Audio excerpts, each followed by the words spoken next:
Off to the races this morning. Social media is a silly thing. I look at all the comments on all of our Facebook and Instagram and try to look at them all on YouTube. But, this week we've been cutting some decent sized walnut here. I've seen comments anywhere like, well, that's a really small saw. I mean, we've got some 880s at home. That's a 661, but I guess we can use the 880s. But then they're commenting about why we're cutting this small timber. Man, I don't know where the walnut they're cutting is, but if this is small walnut to them, I'd like to see what they're doing. And some of these jokers are even here in Missouri. And I kind of recognize some of the names, but that's all I'm going to say about that. But we got a little later start this morning. We didn't get over to the woods till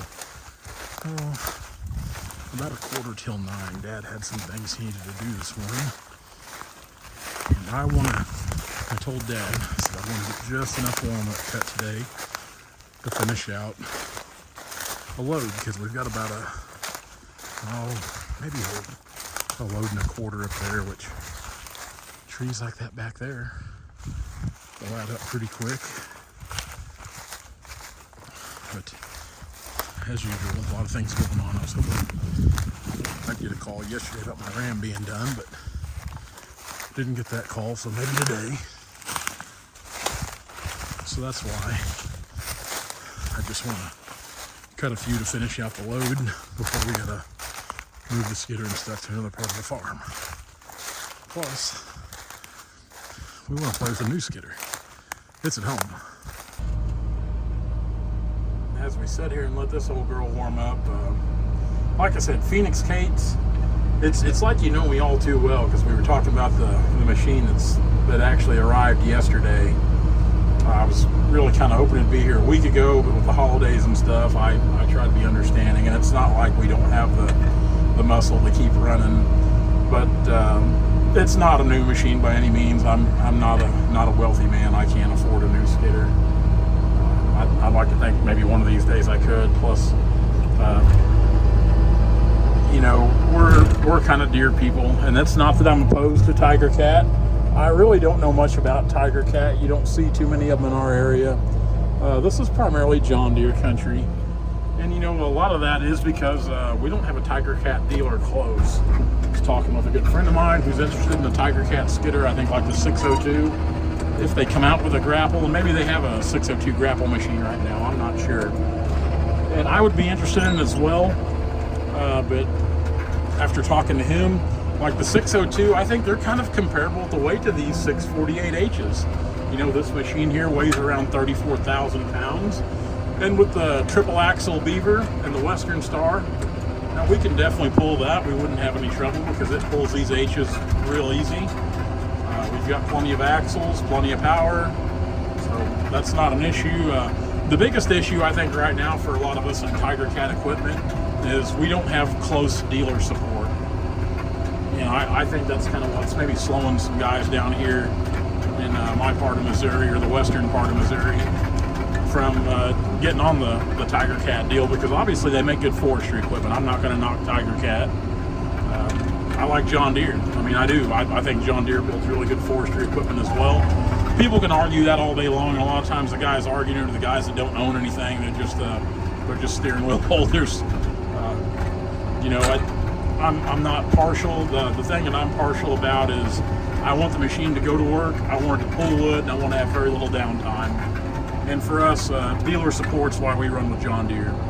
And sometimes we don't get the dealer support we desire from our local Deere dealer out of Springfield there, but still, you're never too far from parts and support, and that's what makes John Deere so appealing to us. And I mean, honestly, I really do think they make good log skidders. I've never been on an L, but I think these H series, the G series, were real good tractors. But maybe in the future, maybe we'll see a Tiger Cat in the Turner logging lineup in the future. I definitely wouldn't be opposed to trying one of them. I'd like to kind of be around them, see how they pull. The biggest thing for us is how easy they are to move, the size of the machine. We've had guys on YouTube talk about, if you think that pull's good, get a 635. don't be crazy. With the type of logging we do, you're not going to take a 635 bogey skidder, snake around these areas and select hardwoods. You will not do it at all. You'll be hung up. You won't be going anywhere. You'll leave the timber looking like a disaster because you're trying to push and mow down trees to get there. And I'm not saying those skidders don't move mountains, because I'm sure they do. With the size of the machine, 3 axles, a lot of horsepower, big grapples, I'm sure they do their job and do it well. But again, we selective harvest timber. We don't get out there and clear cut. We're not moving massive quantities week after week. Again, selective harvest. I know the glare's in your eyes from the window, but what we're going to do here, we're going to back up to the creek bank, and I'm trying to watch for beaver stops too. So the best plan of attack is to pull cable, if it'll zoom in, focus here, pull cable across the creek to that tree I was showing you earlier in the video, and we're going to winch it right on over here. Like I said, I think that's the quickest and fastest plan of attack for that tree. So we'll get out here and jerk cable across there, see if we can get it over here. And one of the big things you got to watch out for, and I was looking at a minute ago, is beaver stops. Because I seen some old beaver stops down here in this little creek bottom. Talk about ruin a tire fast. Those little things are like punji sticks. They'll just go right through the face of one of these forestry tires. We've ruined a few of them that way. So see, even like right here, that's an old one. I think it'd break off, but no, maybe not. It's still up there pretty good. So you definitely always want to watch for those. They do pose a danger to you and your log skidders when you're logging. I swore I was done with doing stuff like this when we got all these grapple skidders, but every now and then you got to pull some cable. Where's Mikey when you need him? You guys remember Mike from my videos a few years ago, a good friend of mine. He worked for us for a while, just primarily doing this when Kenny and I were logging up north. We had Mike pulling cable. Here's what I mean about beaver stops. That's pretty firm still. That ain't gonna break off when you drive over it. But yeah, so Mike's sole job when we were running those cable skidders was to just pull cable, hook up logs, and the skidder operator never had to get off the machine, and that really did save a lot of time. We were making more drags at the end of the day, more production. It definitely sped jobs up. And feels like this, I miss Mikey. So we're hooked up. Let's see if we can snatch this thing over here. All right, if it'll focus here, let's try it.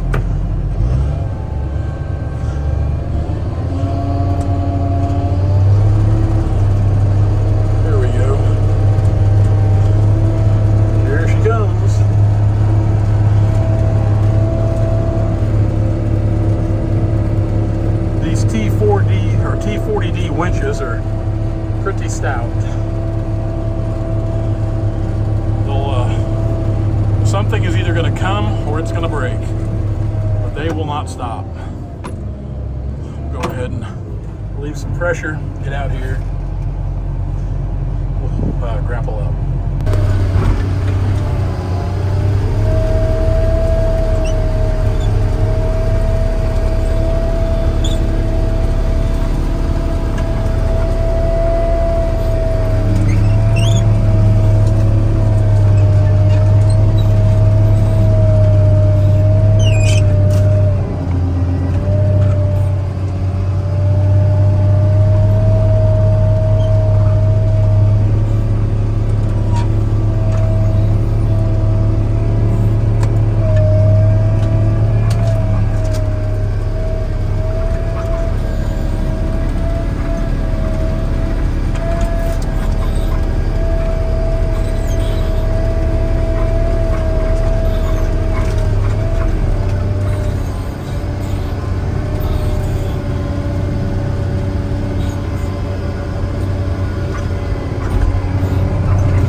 couldn't do what I do now without my dad. I wouldn't be where I am right now without my dad. I wouldn't be a logger if it wasn't for my dad. And we still wouldn't be kind of doing the production we're doing now without Dad, because just like that right there, he's taking care of the deck. I'm cutting and dragging, and he's up there marking and bucking. And you don't think about it, that saves a tremendous amount of time and a tremendous amount of stress on me. That's just one less thing, two less things I got to do. And Dad enjoys it. Dad enjoys coming to the woods every day still. So Dad's 78. And for most of you guys that know, he's not my biological dad. He's my grandfather. But he raised me from the time I was born. And he's the only dad I've really ever known. And so that's why I call him Dad. And I think he looks at me as a son. So it all works out. So everybody's guessing what we got. I just fired up the Star. I got a load of logs I got to unload and go get another load. So we're not going to play with this thing. But here it is. It's a G3 14 model. Of course, not new. I just bought it in its work clothes. That's kind of how I like them. It just feels like you're in a go-kart on this thing compared to the 648s. Climb up in here real quick. Kind of give you a quick rundown of it. 9,000 frame hours. Again, I just feel like I'm in a little bitty skidder compared to the 648Hs. A single arch grapple. Of course, I guess that's all they had on these anyway. She fires right up. I like that. I like that. 9,068 frame hours. These things are extremely hard to come by. I've been wanting one for a long time. I'd actually looked at a 540 G3. It was in New York State. I was actually trying to do a little trading for the old one stack Mac with winter in the back here. I really thought I'd have got rid of that by now. I actually had a couple different people call about it this week. Now, I did sell one skidder just yesterday. I sold our 83 model 540B.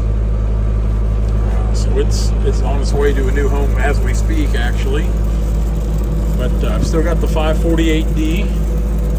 And we're letting go of one of the H's. Of course, John Deere did call me today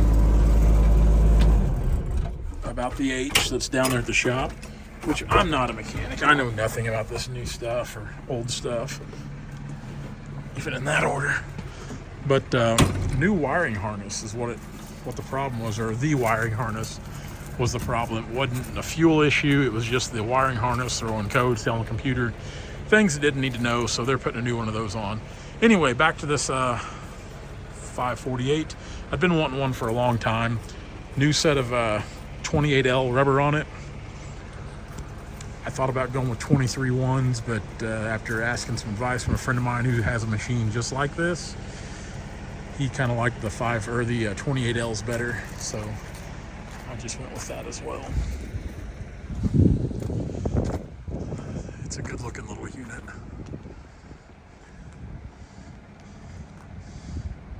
I'm happy with it. I can't wait to take it to a job, which we'll probably take it to a job this weekend. It's been here on the yard like 2 days.